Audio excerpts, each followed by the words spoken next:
Today we're talking sitemaps for SEO. What are they? Who needs to submit them? Where do you submit them? And how do you submit them is what we're covering.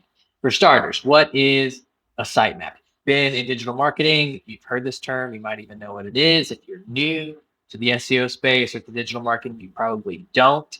A sitemap is simply a file that lives on your website that you then submit to search engines that help search engines get a better understanding of how your site's structured, what pages are on your website, and gives them an idea of what pages they should prioritize as they crawl through your website and index your pages on their search engines. Just everybody need to submit a sitemap. This is a huge question in the SEO space. I'll say yes. If you have a small website that's like less than 50 pages, less than 50 total URLs, you would probably be okay if you did it. Your website's not huge. It doesn't take Google or Bing or your search engine of choice. It doesn't take the search engines long to navigate through your website and crawl through every page when you have less than 50 pages. If you have more than 50, between like 50 and 500, I'd say you should, but still, are you going to be crushed? Is your website not going to show up in search results if you don't submit one? Probably not. If you have more than 500, more than 1,000 URLs on your website, you absolutely should submit a sitemap. You should actually submit a sitemap for every type of content on your website. We'll get to that later. So you need to submit a sitemap. Again, if you have a small website, if you're a small business, is it going to crush your ability to rank if you don't submit one? Probably not. But why not cover all of your bases? Why not check every box? Why not throw the whole kitchen sink at your SEO? Right. So that's kind of my approach. And so for starters, this is Search Console. This is where we'll go to submit a sitemap. But for starters, let's look at what a sitemap looks like. This is Yoast's version of a sitemap. Yoast is a plugin for WordPress websites.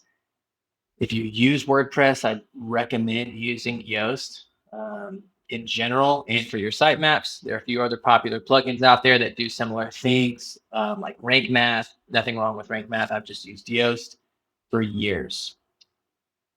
If you have a website on WordPress, on Wix, on Squarespace, on any notable website builder or CMS, you probably already have a sitemap. It's probably created a sitemap for you. If it hasn't, it's probably not a good platform. I wouldn't use it.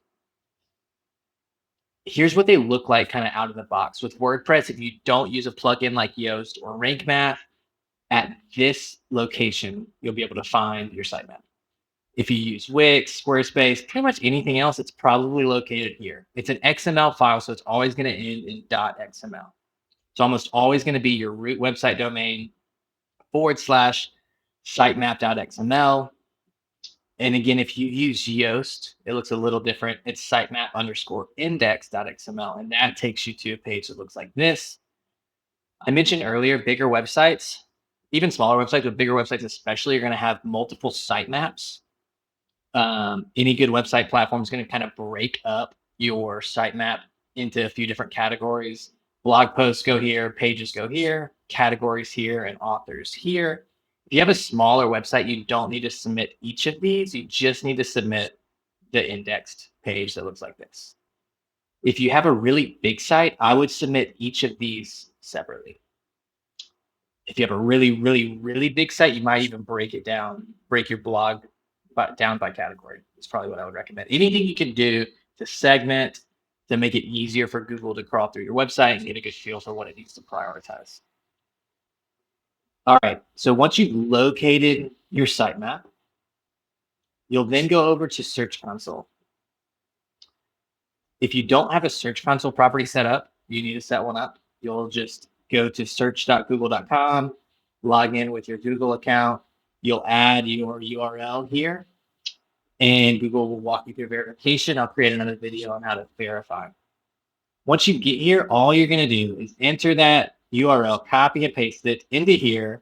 It's going to pop down here into your submitted sitemaps table, and Google's either going to tell you success or it'll say couldn't fetch. If it couldn't fetch, either there's a typo in your submission or there's something wrong. Your sitemap file is not crawlable.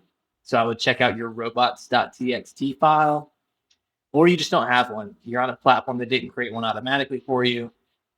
You could create one yourself, but if you're not very tech savvy, just switch platforms. Quit using whatever you're using and build a website on WordPress or Squarespace or Webflow. Or call your developer and say, hey, why the heck don't I have a sitemap? All right. And then once you've submitted it here, you're done. You're good to go. If you have a small website, you're good.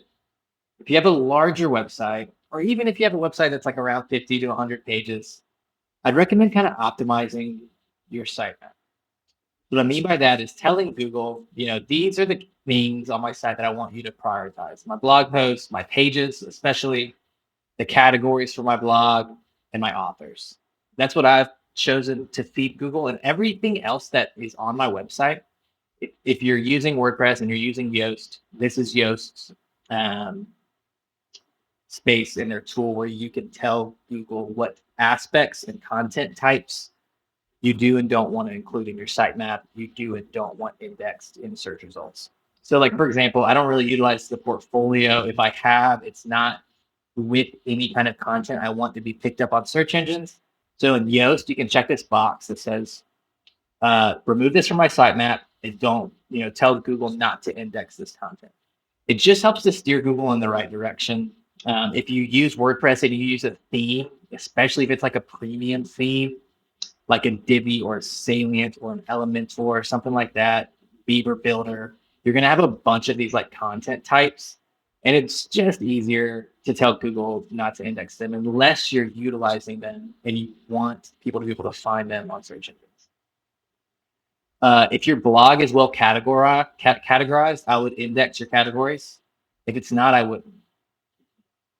Project attributes, project categories, tags. Tags is up to you, but I like to lean toward not indexing those. So whether you're using WordPress and Yoast or Wix or Squarespace, you probably have these options. I'm pretty sure you do in Wix, maybe not in Squarespace.